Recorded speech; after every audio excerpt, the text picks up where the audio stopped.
Bonjour et bienvenue dans 50 nuances de sport, le podcast qui te donne envie de mettre du mouvement dans ta vie pour remettre ta vie en mouvement. Moi, c'est Rosanne et dans ce podcast, je donne la parole à des femmes et des hommes dont le rapport au sport est singulier et dont les histoires inspirantes te donneront envie toi aussi de courir, bouger, agir pour tes propres raisons et aspirations. Pour ce nouvel épisode, j'ai eu le plaisir d'échanger avec Arnaud Manzanini sur sa dernière aventure, la traversée de la Laponie suédoise à vélo. Véritable passionné, Arnaud partage son temps entre ses podcasts, Ultra Talk et Dans la tête d'un cycliste, d'autres projets variés et innovants, et la pratique du cyclisme ultra-distance qui l'anime plus que tout. J'ai eu le plaisir de l'interviewer dans mon autre podcast, Chronique d'un changement de vie, pour aborder sa vision de la vie. Si vous ne l'avez pas écouté, je vous invite à le faire et je vous mets le lien en description. Ce qui nous a permis dans cet épisode de 50 nuances de sport de pouvoir vraiment nous consacrer à son aventure dans le grand froid.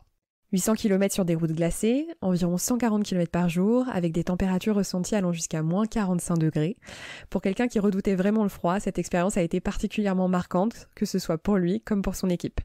Alors je ne vous en dis pas plus, je vous laisse écouter l'épisode, de préférence au chaud pour encore plus savourer son histoire, et je vous souhaite une très bonne écoute. Alors bonjour Arnaud, et en réalité rebonjour puisque nous sommes ensemble depuis déjà un peu plus d'1 heure puisque j'ai eu le plaisir de te recevoir aussi dans Chronique d'un changement de vie, le podcast, pour parler de ton histoire. Mais merci d'être encore là. Merci à toi pour cette double invitation.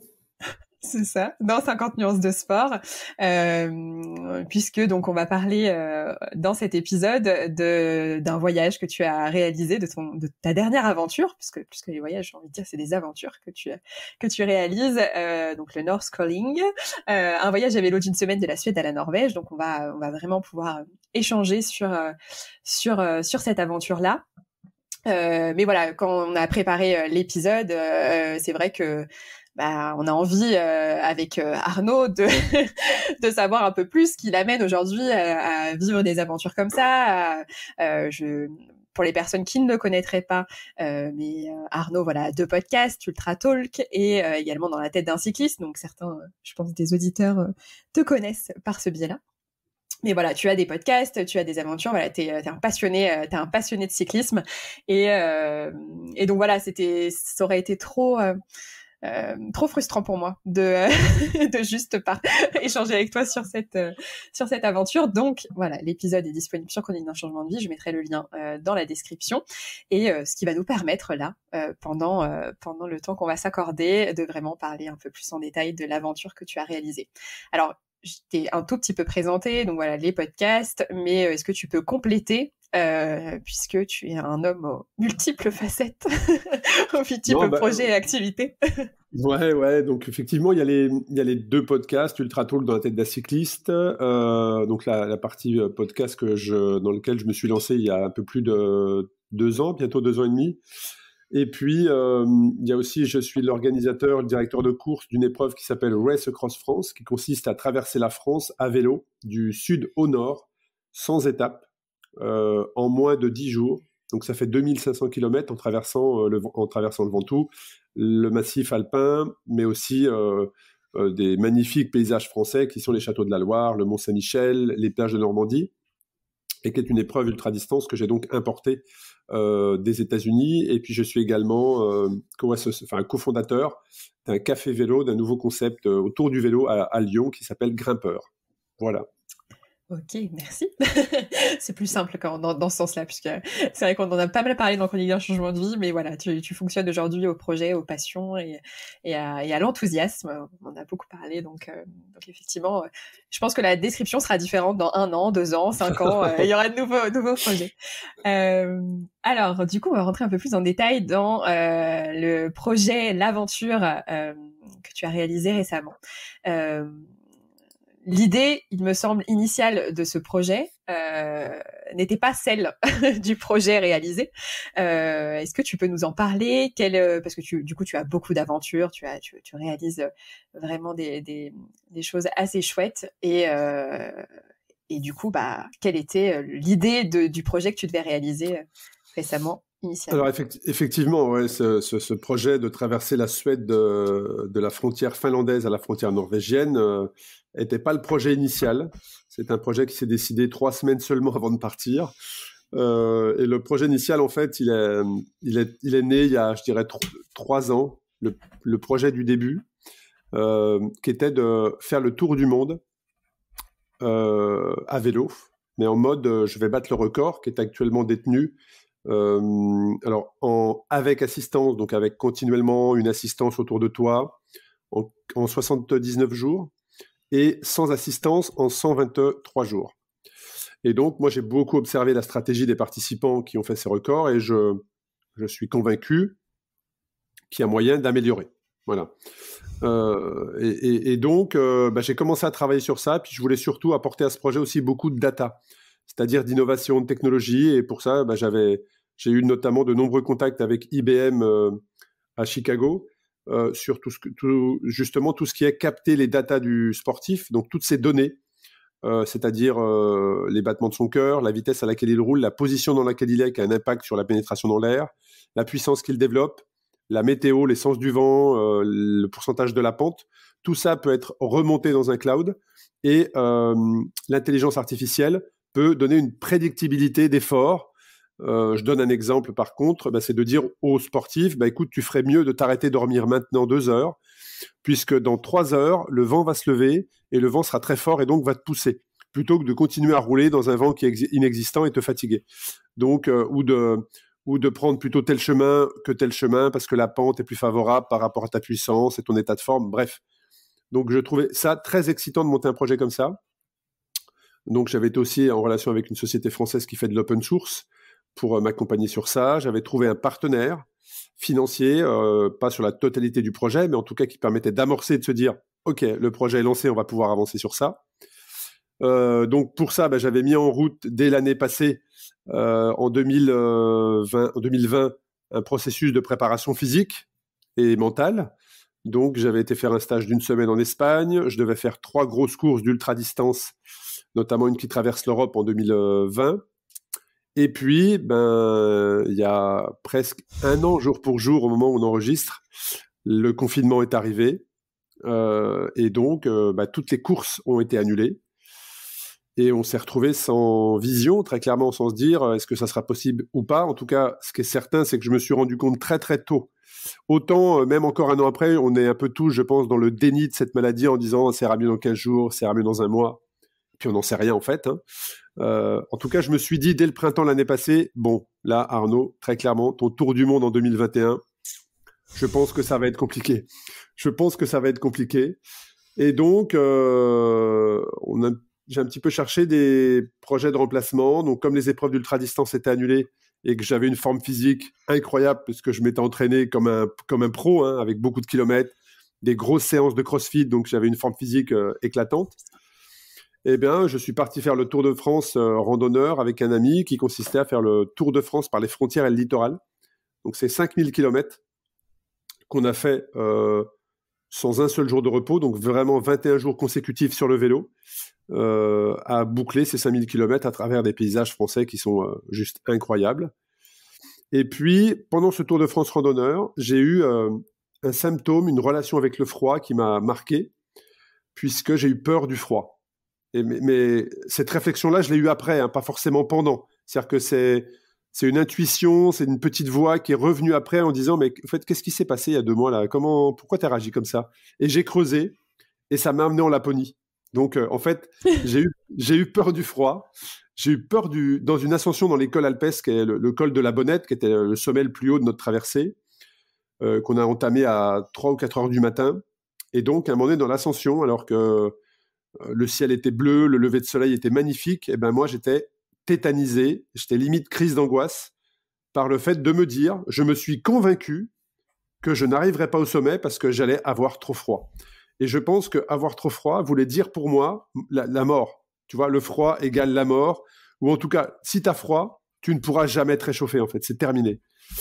Et donc, j'ai mis à un moment donné pied à terre, où j'ai pris quand même 5 petites minutes en me disant, mais j'arriverai jamais en haut, en fait. J'arriverai jamais en haut. Et ça, je peux pas l'expliquer plus que ça parce que ça ne m'était jamais arrivé. Et donc, j'y suis arrivé quand même au bout d'un certain temps. Ça a été très long, mais j'ai quand même réussi à franchir ce sommet. Une fois arrivé au sommet, j'ai mis tous les vêtements que j'avais sur moi. Donc, j'avais plus rien dans mes sacoches. J'avais tout mis tellement j'avais peur d'avoir froid.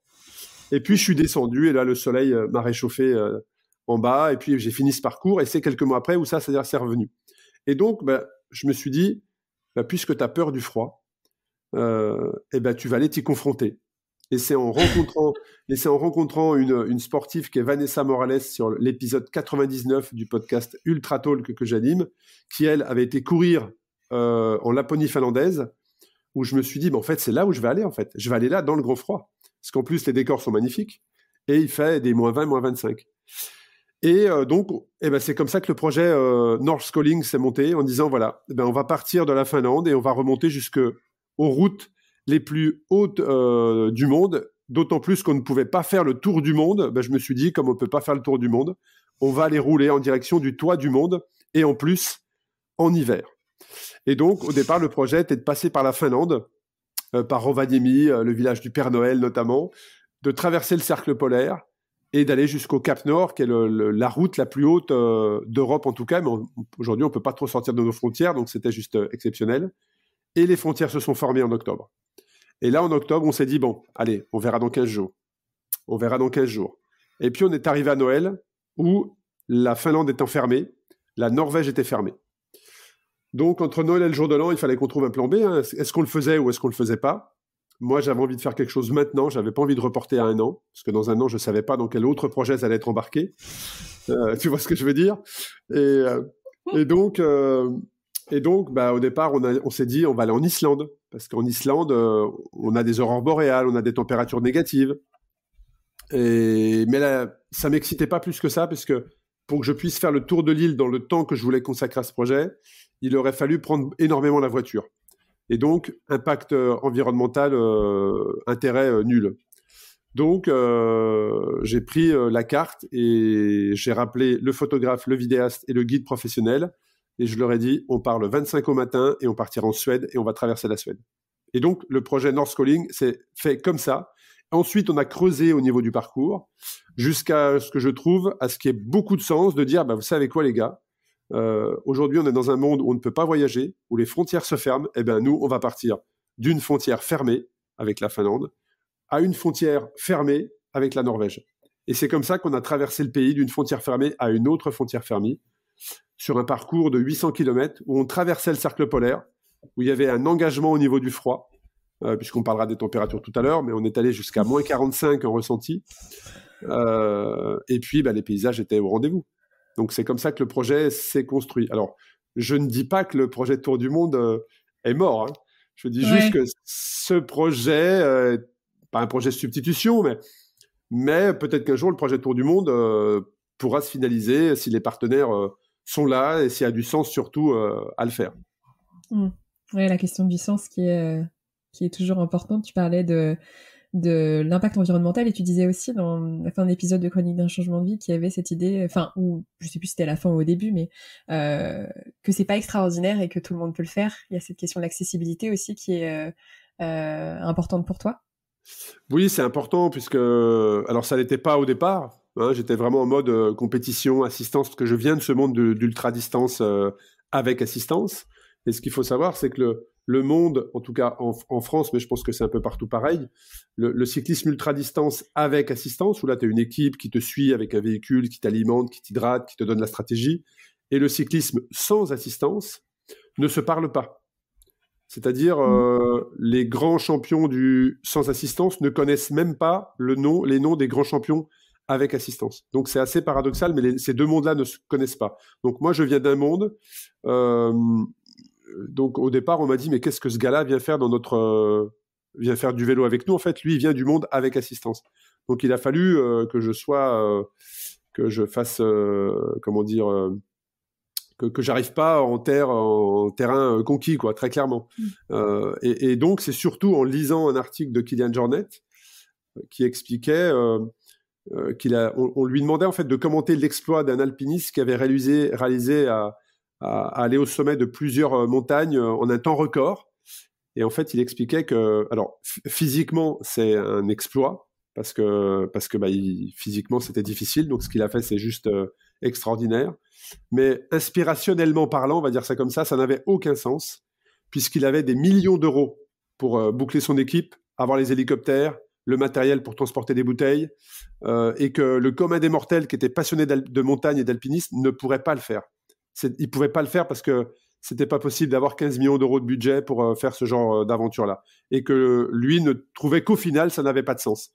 Et je pense que ça a été j'en ai discuté d'ailleurs avec lui parce que j'ai eu la chance de l'avoir sur le podcast Ultra Talk et je pense que c'était un vrai virage également pour moi dans mon sport et de me dire, en fait, Arnaud, il a peut-être raison, c'est que toi, tu veux faire le tour du monde avec assistance, mais ça va te nécessiter 25 personnes, 5 camping-cars, 20 billets d'avion. Et au final, qui pourra le faire, en fait, de la même manière que toi? Très peu de personnes. Donc, oriente-toi. Et puis, au niveau de l'environnement, c'est un énorme... Puisque ça, je l'avais fait calculer par une société avec laquelle je voulais travailler. En plus, il y a des billets d'avion. Donc, l'impact environnemental et l'empreinte carbone, elle est juste folle, alors que je ne suis pourtant qu'avec un vélo, qui, logiquement, ne produit pas d'empreinte carbone. Et donc, là, je me suis dit, j'ai complètement basculé. Je me suis dit, dorénavant, ma pratique, ma discipline sera sans assistance. Et donc, je me suis orienté vers un tour du monde sans assistance et plus sur 123 jours. Et j'étais parti sur ça, en fait. J'étais parti sur cette discipline où là, il suffit d'avoir un vélo, d'avoir un peu de temps, et ça, le temps, ça s'organise, et de pouvoir le faire. Ok. Donc finalement, ce projet Tour du Monde, du coup, on verra ce que la vie t'amènera. Exactement. L'idée finale, du coup, c'est ce North Calling dont tu parlais. Est-ce que tu peux nous donner globalement, du coup, le nombre de kilomètres, la durée de ce voyage et comment, voilà, tu envisageais, avec combien de personnes tu es parti, voilà, plus l'aspect un peu, on va lister un petit peu toutes les caractéristiques de ce voyage. Alors, North Calling, le projet donc, de la frontière finlandaise à la frontière norvégienne, c'était un parcours de 800 km sur des routes secondaires, donc empruntées par les camions et une circulation classique. On avait prévu 6 jours et on avait prévu un 7e jour s'il y avait un pépin. Donc, ça veut dire des étapes à peu près entre 110 et 170 km. Et ce qu'on n'avait pas anticipé, en fait, c'était l'état des routes. C'est-à-dire qu'à cette période de l'année, puisque les températures auxquelles j'ai été confronté en ressenti sont entre moins 17 et moins 45. Et donc, en fait, sur les routes, je n'ai jamais roulé sur le bitume, même si c'était des routes et voire des autoroutes.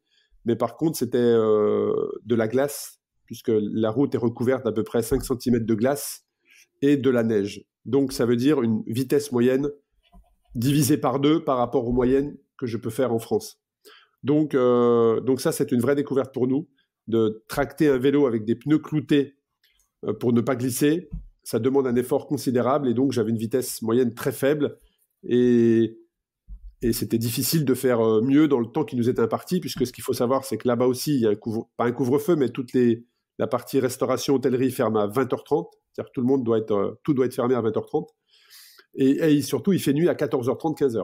Donc, à partir de 14h30, 15h, j'étais dans le noir. Donc, ça, c'était des difficultés auxquelles il a fallu s'y confronter. Et puis, je n'avais pas d'équipe d'assistance, mais j'avais vraiment envie de partager ce projet-là. Donc, j'étais accompagné d'un photographe, et vous pouvez aller voir sur mon compte Instagram, les photos sont juste superbes. Sur la chaîne YouTube également, je crois qu'il y a quelques vidéos. Et puis, d'un vidéaste pour qu'on réalise un documentaire et qu'on puisse partager ce qu'on en avait vécu. Et puis, j'avais également demandé à un guide professionnel qui est expérimenté dans le Grand Nord de travailler avec moi la route, puisqu'il connaît parfaitement ces routes-là. Donc, de travailler la route, de travailler aussi les points d'arrêt. Et donc, on se retrouvait les soirs et on se quittait les matins. Et dans la journée, je les voyais 1 à 2 fois seulement. Mais sinon, je n'avais pas de véhicule qui me suivait en permanence derrière moi. Ouais, t'étais seule. Du coup, le matériel, tu parlais de pneus cloutés là. Comment concrètement on prépare ce type d'aventure avec la question du froid? Donc je suppose que même en termes d'équipement, en termes de vêtements, ça doit impliquer des choses. Est-ce qu'en termes, au niveau de ton vélo, il y a dû avoir des adaptations? Enfin, qu'est-ce que ça a impliqué? Alors oui, ça implique effectivement un gros changement, parce que moi, j'avais jamais roulé sur ces routes-là et je n'avais jamais roulé par un froid comme ça. Donc, ça nécessite un équipement totalement différent. Donc, en fait, j'ai regardé beaucoup de vidéos. J'ai posé beaucoup de questions aux gens que j'avais interrogés dans mon podcast et qui avaient fait le pôle Nord ou qui avaient fait qui étaient alpinistes, pour savoir un peu comment m'équiper, quelle matière, combien de couches. Donc, avec les différents échos que j'ai pu avoir, je me suis fait ma propre idée. Et j'ai été chercher des partenaires où j'ai financé moi-même les équipements. Donc, j'étais bien équipé puisque j'ai utilisé tout ce que j'avais et il ne m'a rien manqué. Donc, vraiment, là-dessus, j'ai vraiment bien bossé cette partie équipement. Et pour le coup, là, j'étais prêt. Mais voilà, tout était OK. Et pour la partie vélo, j'ai été accompagné par un partenaire. Donc, c'est moi qui ai financé le vélo. Mais lui m'a fait de la dotation au niveau des équipements, des périphériques qui vont autour. Et notamment des pneus cloutés. On était parti sur des pneus beaucoup plus fins. Et en fait, quand je suis arrivé sur place, j'avais repéré un shop de vélo. Je suis allé le voir pour qu'il me confirme que j'avais les bons équipements. Et quand il a vu mes pneus, il m'a dit « Mais Arnaud, les pneus que tu as, c'est pour nous déplacer en ville sur la neige damée, en fait, mais pas pour ce que tu vas faire. Ça va pas du tout, tu passeras jamais. » Et donc, j'avais une paire de roues de secours pour y adapter les pneus en conséquence. J'avais anticipé ce fait-là. Et donc, il m'a mis des pneus équipés de 4 rangées de clous. Donc, par pneu, j'avais peut-être 400 clous, quoi, tu vois. Donc, le vélo faisait 20 kilos. Mais par contre, il ne glissait pas. En fait, la sensation est assez bizarre parce que tu sens que tu flottes, mais par contre, tu sens que les clous accrochent. Donc, la sensation est assez particulière. Et donc, voilà, je pense que c'est ce qui fait que ça a marché, c'est que la préparation, il faut quand même être... Bon, c'est une phase très importante et c'est dans les petits détails. C'est les petits détails qui vont faire la réussite. Et ces petits détails-là, je les avais anticipés et préparés. Ok. Le premier, donc tu arrives sur place pour démarrer cette aventure. Donc tu passes par le petit shop de vélo qui te change tes vélos, qui te change tes roues, pardon. Et tu enclenches le premier coup de pédale. Le premier, voilà, tu commences à te mettre à rouler. Qu'est-ce qui se passe dans ta tête à ce moment-là? Est-ce que, d'une part, qu'est-ce qui se passe dans ta tête, je pense, au début de chaque aventure, quand on la débute, et peut-être particulièrement dans cette aventure-là qui te challengeait avec cette appréhension du froid que tu avais? Ouais, c'est toujours particulier. C'est vrai que les premiers coups de pédale sont toujours particuliers parce que quelque part, c'est la concrétisation d'une idée, en fait, tu vois, d'une idée, de la confiance que les gens mettent en toi, la confiance que les partenaires mettent en toi, que ta famille met en toi, parce que c'est aussi un éloignement familial, très clairement. Et en fait, c'est la concrétisation et te dire, ouais, j'y suis. Tu vois, voilà, on y est, ça commence. Voilà. Et donc, ces premiers tours de roue, j'avais voulu, en fait, arriver volontairement avoir un jour plein avant de commencer, pour justement pouvoir avoir, alors on peut pas dire s'adapter en quelques heures, mais avoir un aperçu de ce que j'allais vivre. Et donc, en fait, c'est un avantage, mais aussi un inconvénient. L'avantage, c'est que tu as une petite idée, mais l'inconvénient, c'est que l'euphorie vient biaiser ton ressenti. C'est-à-dire que, bah oui, en 1h30, forcément, t'as pas la fatigue qui s'installe. En 1h30, t'es que dans l'euphorie et que dans la découverte, donc c'est que du positif. Et donc, quand j'ai terminé cette première journée, j'ai dit aux photographes, aux vidéastes, parfait, c'est nickel, mes roues tiennent. Bon, ça va être que des moments positifs, pas de problème. Donc, mais par contre, la première vraie journée sur le vélo, alors là, j'étais détruit. C'est-à-dire que le premier soir, j'étais dans un état, mais comme si j'avais fait 500-600 bornes. J'étais dans un état de fatigue avancé, j'étais nauséeux, c'est-à-dire que j'ai pas pu m'alimenter, en fait. J'ai pas pu manger le soir. Je n'arrivais pas à manger le moindre morceau. Rien ne passait. Donc j'étais dans un état... disons que je pense qu'il y a beaucoup de personnes qui se sont dit « Ouf, là, ça va être compliqué pour lui s'il est comme ça au premier jour ». Et surtout, c'est pas que j'avais de l'inquiétude, mais je savais que cette journée-là, qui ne faisait que 140 km, avait été très éprouvante. Mais je savais que le lendemain, j'avais beaucoup plus, j'avais 170 km en plus à faire, et je savais qu'en termes de dénivelé, c'était la plus dure. Donc on va dire qu'au soir de la première, j'étais déjà dans ma concentration de la deuxième, on va dire ça comme ça. Et je pense que dans la première, je n'étais pas dans l'acceptation du terrain. J'étais dans la découverte et l'euphorie. Voilà. Donc, j'ai compris. Et la deuxième jour, j'ai accepté, en fait. Je me suis dit, OK, bah, je pourrais pas rouler aussi vite que j'aurais envie. Donc, je roulerai plus longtemps. Les journées seront plus longues. Mais bah, c'est comme ça. Il faut l'accepter pour aller au bout. Et ensuite, bah, j'ai accepté le terrain. Donc, ça veut dire que je forçais moins. Donc, si je forçais moins, je consommais moins de calories. Et donc, bah, j'étais un peu mieux en fin de journée. Et c'est ce que j'ai fait. Et ça s'est bien passé pour la suite. Voilà. Donc, ça a été beaucoup plus long. J'ai terminé beaucoup plus tard que prévu, mais donc je roulais beaucoup plus de nuit. mais ça s'est bien terminé. Ce qu'il faut savoir, c'est que j'ai perdu 4 kilos en 7 jours. Parce que l'effort nécessaire pour rouler à 18 km/h, elle est considérable. Et tu peux pas avoir une alimentation comme tu peux avoir sur des sorties que tu fais ici, parce que là-bas, tout gèle. Tout est gelé, tout gèle. Donc tu peux pas emmener, on parle de gel, alors moi je m'alimente pas en gel, hein, jamais je ne prends de gel, mais ton alimentation, tu peux pas prendre, déjà tes bidons, il faut qu'ils soient spécifiques, parce que sinon l'eau elle va geler, enfin tu peux pas t'alimenter de manière normale. Donc tu expliques le fait que le premier soir tu étais nauséeux et particulièrement fatigué, peut-être même par rapport à d'autres aventures, d'autres débuts d'aventure. Tu l'expliques parce que t'étais en force entre guillemets, en lutte, et t'avais trop. C'était physique ou c'était mental aussi? Bah l'un a engendré l'autre en fait. C'est-à-dire que j'ai pas accepté le terrain en fait. Voilà, j'ai pas voulu me dire bon bah Arnaud, lève un peu le pied, tu pourras pas rouler. Je crois même d'ailleurs dans un live, parce que j'ai fait pas mal de stories. Si vous allez sur le compte Instagram, dans mes stories, vous verrez la Suède, elle est à toutes mes stories. Et je crois que dans une de mes premières stories, le premier jour, de mémoire, je dis bon bah là, ça fait 2 heures que je suis parti. Bon là, je vais forcer un peu plus parce que je roule pas très vite. Et en fait, bah voilà, l'erreur, elle est là en fait. L'erreur, elle est là. Par contre, ce qui est génial, c'est que tu t'as tout de suite réadapté, c'est-à-dire que tu tires rapidement les enseignements. Ah bah ah oui, il faut. J'ai même changé mon alimentation. J'avais pris beaucoup trop de petits trucs sucrés. Ouais, non, j'ai tout de suite. Bah, il faut. Sinon, il faut adapter. Et sinon, tu revis la même chose. Et là, c'est une énorme erreur. Ouais, c'est clair. Donc en fait, en particularité de toi, tu avais l'appréhension du froid. Donc on va y revenir sur comment tu l'as géré. Mais tu te retrouves aussi à avoir le challenge du terrain. Auquel tu t'attendais pas, et tu parles aussi du fait de il fait nuit à 14h. Je pense que c'est aussi quelque chose qui n'est pas anodin pour l'être humain.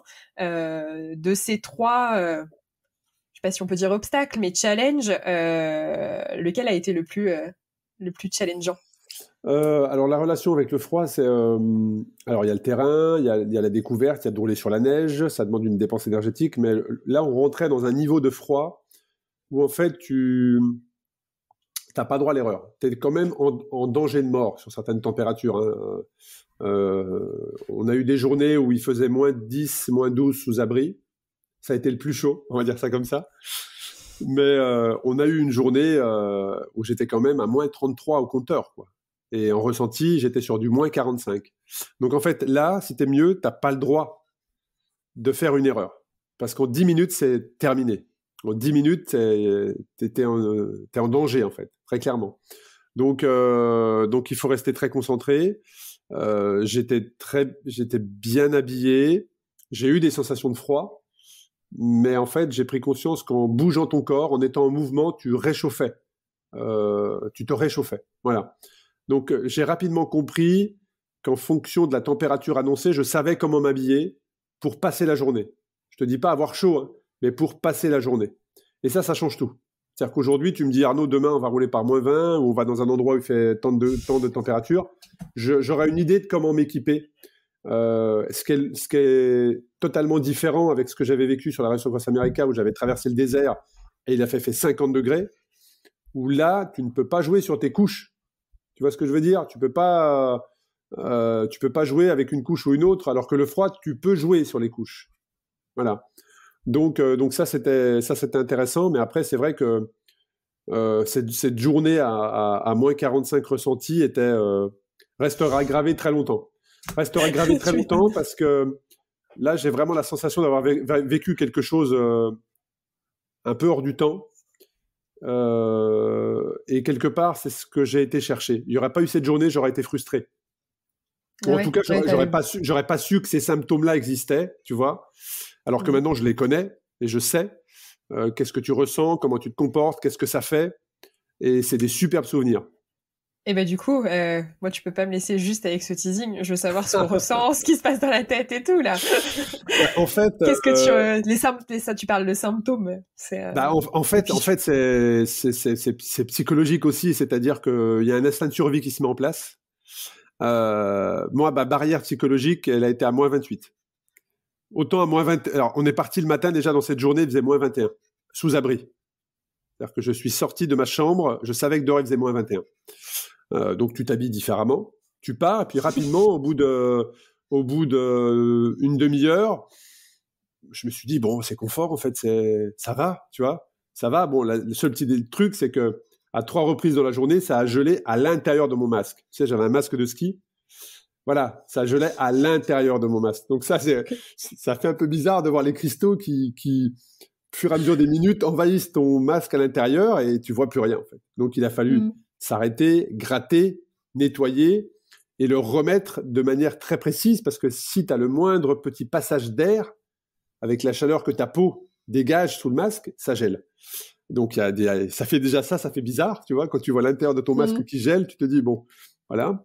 Il se passe quelque chose. Il se passe quelque chose. Et puis après, c'est sûr que tu vois ce compteur qui descend, moins 24, moins 25. Déjà, tu te dis, waouh, c'est exceptionnel, moins 24, moins 25. Et ça continue à descendre, moins 26, moins 27, moins 28. Et là, moins 28, oui, j'ai eu une prise de conscience psychologique qu'il y avait un peu danger quand même, qu'il fallait pas qu'il m'arrive quelque chose. Parce qu'en plus, je voyais pas la voiture tout le temps. On était sur une route où il y avait quand même très très peu de circulation.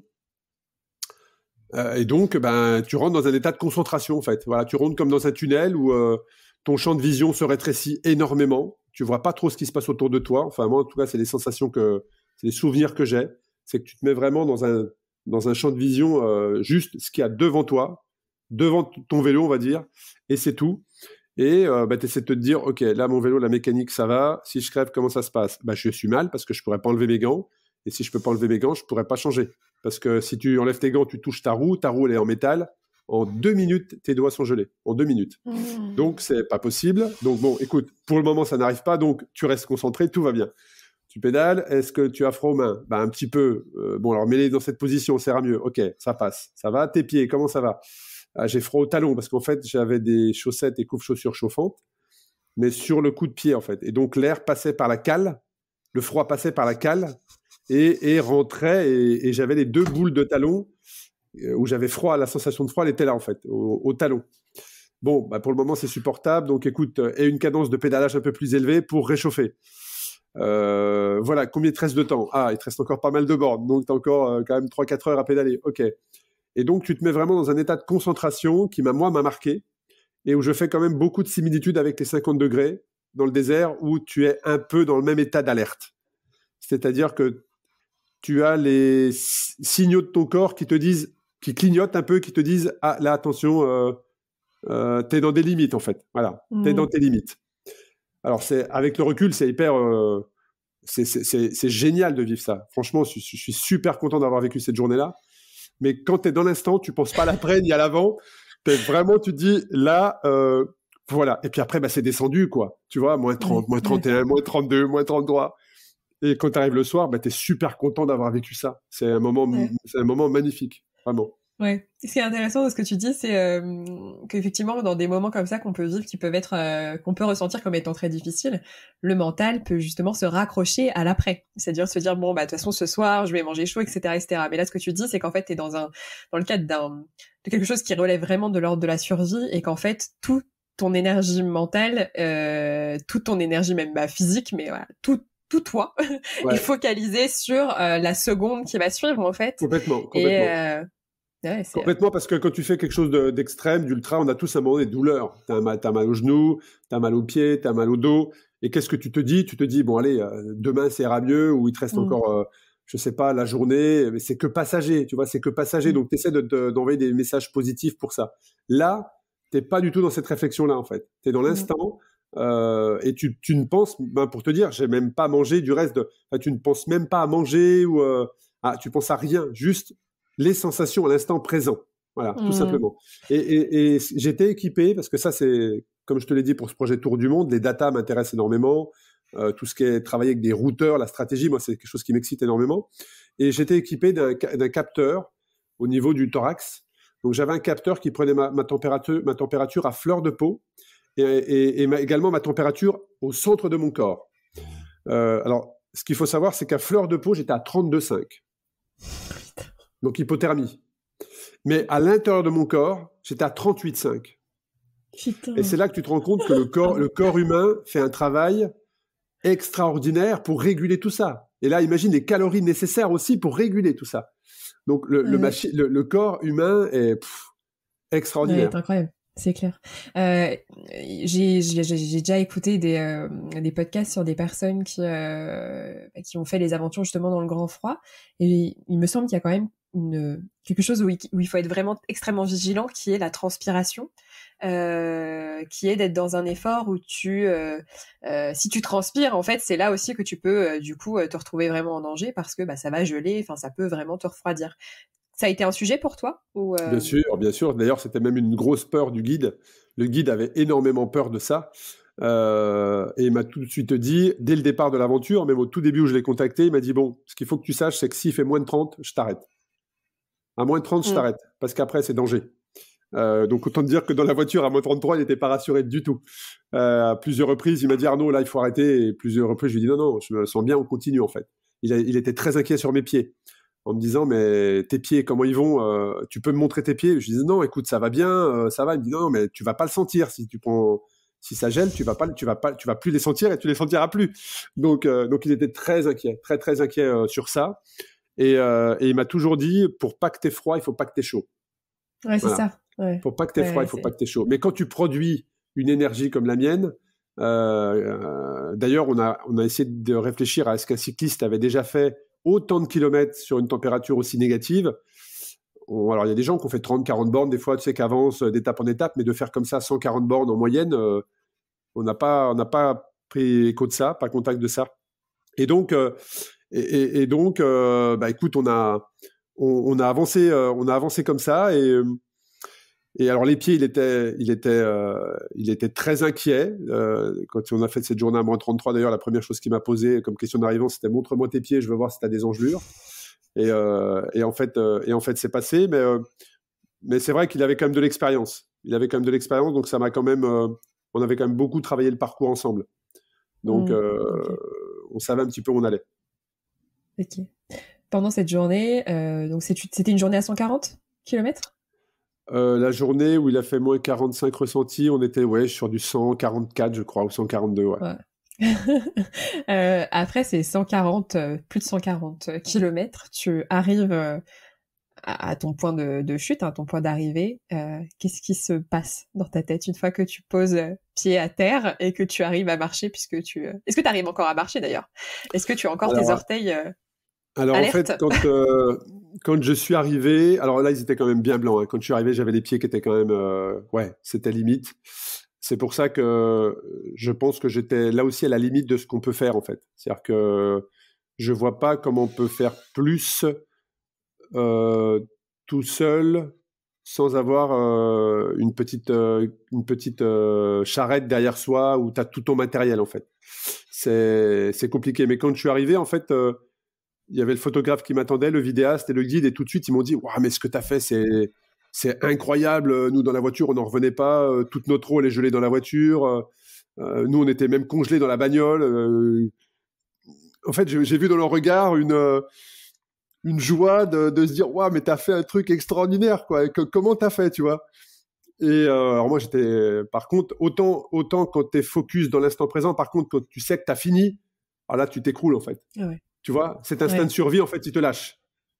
Il te lâche complet. Et là, quand j'ai tout de suite vu le point d'arrivée, que j'ai vu sur mon GPS que j'étais à moins d'1 kilomètre de mon point d'arrivée, alors là, je me suis écroulé complètement. La vitesse, elle est descendue. Alors j'étais content d'arriver. Je ne suis jamais resté aussi longtemps sous la douche. Tu m'étonnes. Tu sais, cette sensation de sentir l'eau chaude couler sur ton visage. Mais ça aussi, c'est intéressant parce que jamais je reste des heures sous une douche, tu vois. Mais là, j'ai pris conscience que j'avais besoin de sentir cette eau chaude couler sur moi, tu vois. Et puis après, tu vois que le matériel aussi a subi quand même quelque chose de violent parce que ton vélo en carbone, il craquait, quoi. C'est-à-dire quand je suis arrivé le soir, quand le vélo s'est réchauffé, on va dire ça comme ça, parce que sur le vélo, pendant cette journée, je voyais au fur et à mesure de la journée le vélo se recouvrir d'un givre blanc. Ça fait presque flipper, en fait, tu vois. Tu vois le vélo qui se recouvre d'un givre blanc. tu sens tes vitesses qui n'arrivent plus trop à passer parce que ça gèle dans les gaines. Et le soir, quand le vélo se réchauffe, le carbone craquait. C'est-à-dire qu'on entendait le vélo craquer. Donc, il y a eu un impact sur le matériel aussi hyper important, quoi. Mais j'ai pas réalisé tout de suite, hein. J'ai su qu'on avait vécu quand même quelque chose d'à part. Je savais pas quelles allaient être les températures dans les jours à venir. Mais c'était vraiment une journée... dans ma journée de sportif, c'est vraiment cette journée-là est une journée à part. Vraiment. Ouais. Je suis vraiment très content de l'avoir vécu, ouais. Est-ce que je voulais forcément te poser la question de ce que tu considères être le plus beau moment que tu aies vécu et le moment le plus difficile. Est-ce que c'est en lien avec cette journée ou il y en a d'autres? Alors tu sais, ça c'est une question que je pose à tous mes sportifs et je prends conscience maintenant qu'elle est très difficile. Voilà. C'est difficile, c'est difficile. Des bons moments sur le vélo, j'en ai, ou dans le sport en général, j'en ai eu plusieurs, et c'est pas forcément les lignes d'arrivée qui sont les plus belles, parce que quand tu fais des aventures comme ça, tu sais que tu vas finir avant d'arriver, en fait. Donc l'explosion d'émotions, elle est décalée. Elle est décalée. Donc des bons moments, oui, le fait d'arriver à la frontière norvégienne et de retrouver le photographe, le vidéaste, on était tous contents d'avoir vécu ça quelque part ensemble. Tu vois, il y avait personne à la frontière à part deux gardes-frontières suédois dans leur cabane qui ne sont même pas sortis. On était au milieu de nulle part. On était sur le toit du monde presque, tu vois. Donc ça, c'était un moment qui est impressionnant, mais je dirais que presque tous les soirs étaient des bons moments quand on se retrouvait, parce que tous les soirs, on se disait « Ah ouais, on a quand même vu des paysages incroyables. » On était tous contents d'avoir vu ce qu'on avait vu, tu vois. Donc ça, j'étais content de vivre ça, mais j'étais aussi content de les avoir emmenés avec moi dans cette aventure pour qu'ils puissent vivre ça. Et là aussi, c'est intéressant parce que dans les différentes aventures que j'ai pu faire, à chaque fois, les gens m'ont remercié. Et c'est ça que je trouve beau. C'est qu'ils me disaient merci de nous faire vivre ça. Tu vois, aux États-Unis, j'avais des assistants qui, sur le bord de la route, des équipiers, parce que j'aime pas dire le mot assistant, des équipiers, qui me disaient merci alors qu'on était au milieu de nulle part. En disant Arnaud, merci franchement pour ce que tu me fais vivre, c'est génial. Eh ben, pour moi, ça, c'est un bon moment. Tu vois, ça, c'est un bon moment. Après, des moments difficiles, je pense que le moment le plus difficile que j'ai pu vivre, ça a été pendant la traversée des États-Unis où j'ai des coupures à la selle. Donc, quand tu es cycliste et que tu as 12 coupures à la selle, sur une surface qui est quand même petite, hein, autant te dire que c'est compliqué. Autant te dire que c'est compliqué. Et ça a été un moment délicat parce que je n'ai pas pensé à l'abandon. Mais par contre, je pensais qu'il n'y avait pas d'autre solution à un moment donné. Tu vois, quand j'ai dit à mon kiné qui me suivait, là, il faut que tu me trouves une solution parce que je peux plus me mettre assis sur la selle, en fait. C'est plus possible.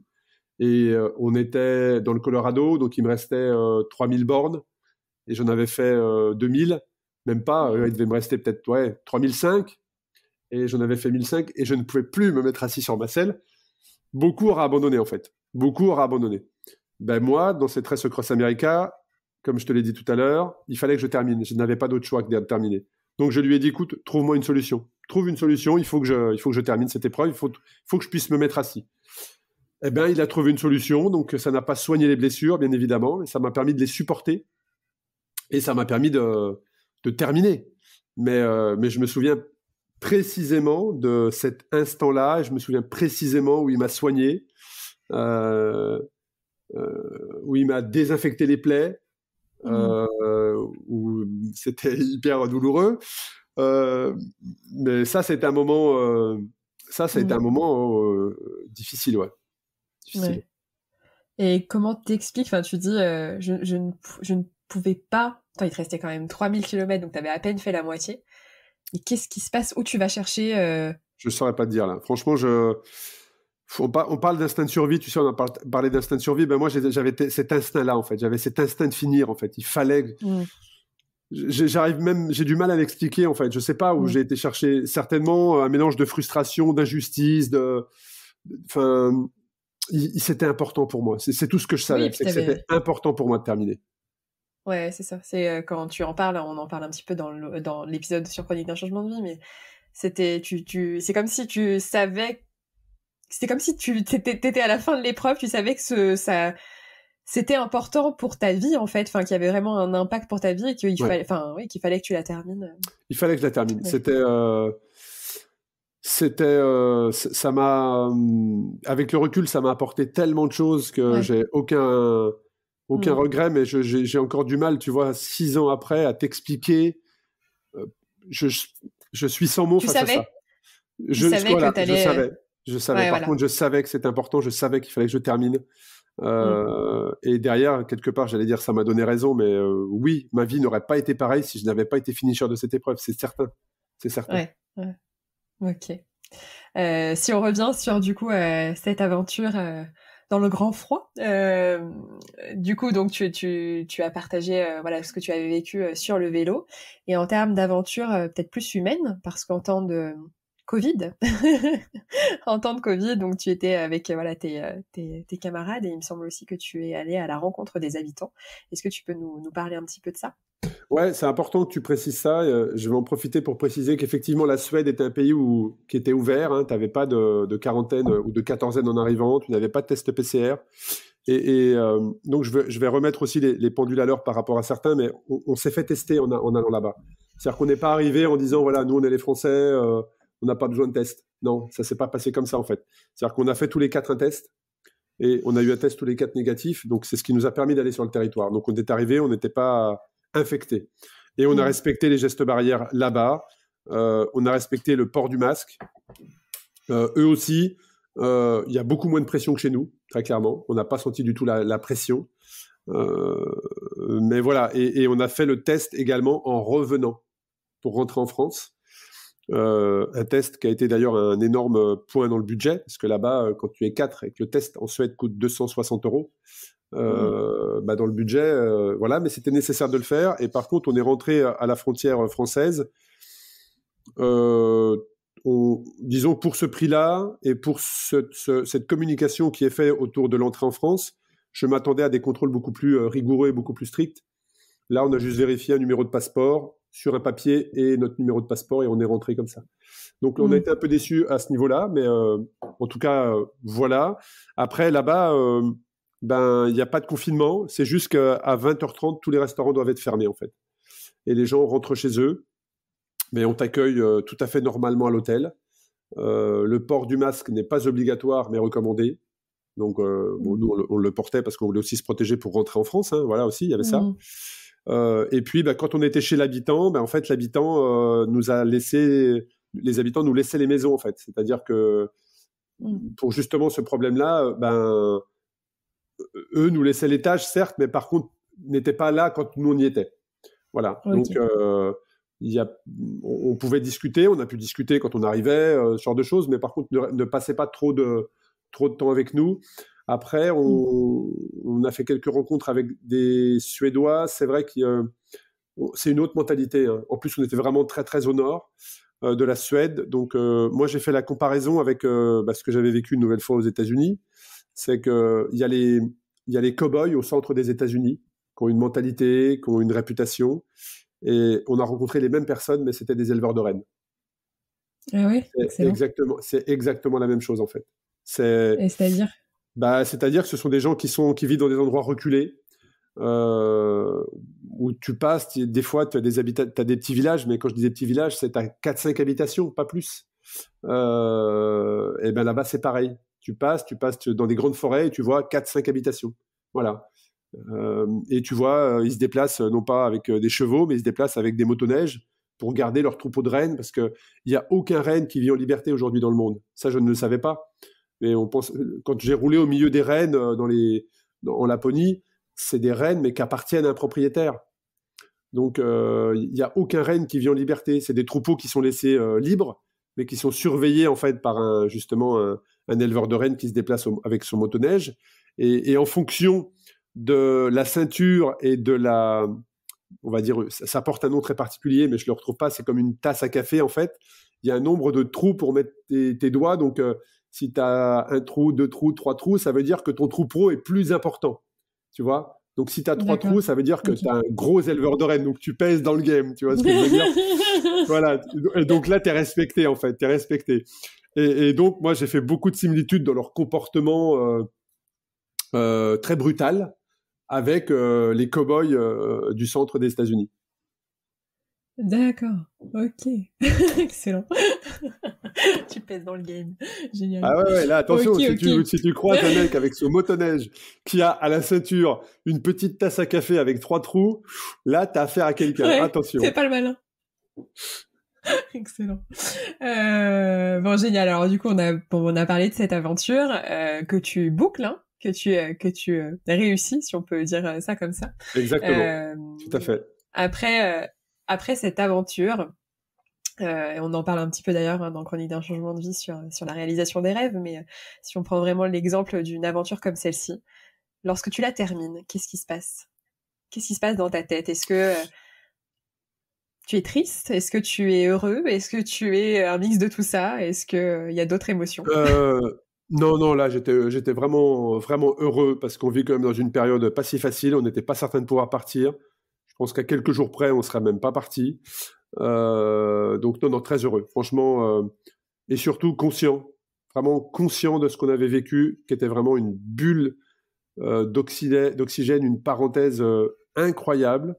Donc là, pas du tout de nostalgie, pas de tristesse, pas du tout je sais pas, de regret, vraiment juste un bon moment, quoi. On a vraiment vécu quelque chose d'extraordinaire. Et c'est comme tout, je pense que les choses comme ça que tu vis un peu à part, elles résonnent dans le temps, tu vois. Tu as un premier rebond, puis après un deuxième rebond qui arrive peut-être 6 mois après, puis après un autre rebond qui arrive peut-être 4-5 ans après. Mais en tout cas, ça résonne dans le temps. Et je pense que ce projet-là aura de la résonance pour moi, mais aussi pour le guide qui avait jamais vu, qui pensait, quand je l'ai contacté la première fois, il pensait pas que c'était possible. Il m'a dit oui, c'est possible parce qu'il savait qu'il y avait des routes, mais il pensait pas qu'un cycliste pouvait faire 150 bornes, 170 bornes par moins 45. Pour lui, c'était pas jouable. Donc, lui aussi a découvert un autre aspect de son métier. Et le photographe et le vidéaste étaient aussi ravis pour eux. La luminosité, comme le soleil ne monte pas très très haut, le lever du jour et le coucher du soleil durent très très longtemps. Donc, c'est des heures pour les vidéastes et les photographes extraordinaires. Donc, ils se sont éclatés. Donc, tout le monde a passé un bon moment. Et des retours que je peux avoir, les gens qui nous ont suivis ont également adoré nous suivre. Donc, c'était que du positif pour tout le monde. Ouais. Et toi, particulièrement, qu'est-ce que tu retiens de cette aventure? Est-ce que, je sais pas, moi, dans mon imaginaire, j'imagine que chaque aventure comme ça a une couleur, une saveur, un souvenir, une image, en fait, particulière pour la personne qui le vit. Est-ce que c'est le cas pour toi? Est-ce que tu vois des couleurs, des mots qui reviennent, des sensations, quand tu repenses à cette aventure? Oui, c'est couleur et sensation. Je pense que c'est ça. La couleur, c'est le blanc, bien évidemment, puisqu'on s'est retrouvé dans des endroits. J'avais jamais vu autant de blanc, en fait. À un moment donné, je n'ai jamais eu dans mon champ de vision autant de blanc. La sensation était assez bizarre. C'est comme si on était sur un plateau. Mais vraiment, là, on s'est vraiment senti. Enfin, je me suis vraiment senti, parce qu'on a eu la même sensation avec quand je les ai retrouvés le soir, mais complètement sur une autre planète. Sur une autre planète, puisque tout était blanc. Alors, bien évidemment, le sol. Les arbres étaient plâtrés de neige et immobiles, comme si ils étaient en hibernation, tu vois. C'est comme s'il n'y avait rien de vivant de là où j'étais, en fait, si ce n'est moi. Ouais. Voilà. Tout était figé par le temps et blanc. Et après, cette sensation de froid, parce que c'est sûr que dès qu'il y a le moindre centimètre de ta peau qui est à l'air, bon, là, direct, d'ailleurs, le bout de mon nez a brûlé. J'ai pelé pendant 10 jours derrière et il a gelé. Donc voilà, mais ouais, il y a cette sensation de froid et en même temps d'image très, très, très vraiment de blanc, quoi. Mais vraiment, j'avais jamais vu autant de blanc dans mon champ de vision. Donc ça, c'était marquant. Ok. Et du coup, peut-être pour terminer sur cette aventure, le froid, est-ce que tu t'es réconcilié avec le froid? Alors, finalement? le froid, je peux dire que oui. Alors, je ne vais pas avoir la prétention de dire que je maîtrise le froid, parce que tu me mets en caleçon par moins 45, je vais décéder, hein, voilà. Mais par contre, je sais comment le maîtriser. Un peu mieux. Alors, attention, je ne me prends pas non plus pour ce que je ne suis pas. Je dis juste que je sais un peu mieux le maîtriser et que demain, si je dois retourner, j'y retournerai sans aucune appréhension, parce que je sais comment mon corps va réagir. Je sais à quel moment je peux basculer dans un tunnel. Donc, autour de moins 28, là, je vais rentrer dans une autre zone de mon cerveau. Donc, voilà, en tout cas, j'ai découvert ça et je l'appréhende de manière différente, sans peur. Ok. Et entre le froid et le chaud, entre les moins 48 et les plus 50? Je préfère le froid. C'est paradoxal, mais je préfère le froid. Ma zone de confort se situe autour de moins 20. Tu vois. Voilà. Ouais, non, le froid peut se maîtriser, je pense, plus que le chaud. Ouais, tu en parlais notamment par rapport à tout ce qui est couche, en fait. C'est vrai que quand il fait chaud, et quand il fait froid, bon, il y a possibilité quand même de trouver des façons de se réchauffer. Exactement. Génial. Écoute, est-ce que tu as envie de rajouter quelque chose au sujet de cette aventure? Non, je ne sais pas où celle-ci m'emmènera. Peut-être qu'elle a ouvert une autre voie. Aujourd'hui, je suis incapable de te répondre. Beaucoup nous posent la question, c'est quoi la suite? Il y aura certainement une suite, hein, mais est-ce qu'elle sera dans un désert? Est-ce qu'elle sera dans le grand froid? Aujourd'hui, on veut juste savourer, faire un beau documentaire pour vous faire partager tout ça. Et voilà. Mais en tout cas, oui, il y aura d'autres aventures et j'encourage tout le monde à prendre son vélo et à faire le premier tour de pédale. Génial. Écoute, merci beaucoup. Merci à toi pour nous avoir partagé cette aventure. Je suis heureuse d'être au chaud. Je t'avoue que ça ne m'a pas calmé l'appréhension du froid que je partage, je pense, avec beaucoup de personnes aussi. Mais en tout cas, je suppose des moments qui restent gravés et que tu arrives on s'imagine dans la situation. On est bien au chaud à la maison, mais disons que quand tu retrouves un feu de bois, tu l'apprécies différemment. Tu vois, c'est comme tout à l'heure, je te disais, une tasse à café, tu vois, de boire un café sous une terrasse ensoleillée. Bah là, c'est pareil, voilà, c'est différent après. C'est les douches chaudes, le feu de cheminée, le chocolat chaud, c'est du bonheur simple qu'on réapprend, qui ont une saveur augmentée. Merci beaucoup Arnaud. Merci à toi. C'était un grand plaisir de te recevoir et de t'écouter, partager donc à la fois ton histoire, donc Chronique d'un changement de vie, je mettrai le lien de l'épisode, et du coup ton aventure dans le grand froid. Donc merci pour tout ça, et puis à très bientôt. À très bientôt, je te remercie en tout cas, merci.